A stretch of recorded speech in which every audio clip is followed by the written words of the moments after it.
Welcome back to another episode. My apologies for the belated posting. 2020 ended up being a rough year due to some familial issues, and with the Kickstarter coming up, I've been very busy, despite having so much to talk about. But I did have an idea for a short episode that I wanted to share, so let's hit the ground running and discuss how RWBY handles aura, combat, and why I like it so much. Now, I love series like Yu Yu Hakusho and Dragon Ball, but I really appreciate that RWBY's aura is not about gigatons. It's not about raw power, and the way they've designed aura to work not only reflects that, but makes for a unique combination of skills and fighting styles. That also serves to subvert expectations. A quick and easy example would be Hazel. The dude is huge, has power to spare, and fights directly. In another series, he'd likely be framed as someone with maximum aura or the like. But in RWBY?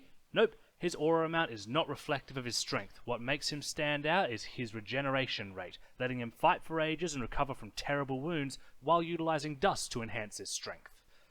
Similarly, Pira described Jaune as having a lot of it when it came to aura, but rather than just making him a powerhouse who can overcome more experienced fighters, it makes him a stamina type. His strength isn't greater or lesser than another hunter, but he can take a thrashing like nobody's business, and it ties him perfectly with his support-based semblance, letting him energize and aid his allies extensively.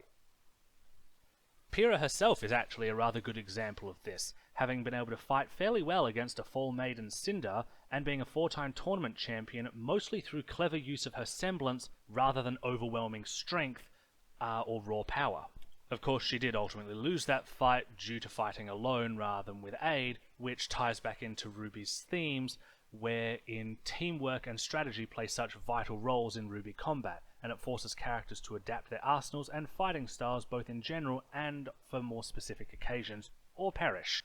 There's multiple other examples I could lean on, but ultimately it's details and distinctions like this that make me really like the aura-based system. It doesn't just stop fights from becoming a case of whose number is bigger, it actively encourages unique combinations of traits, power, and fighting styles, which I think is very cool. Thanks for tuning in!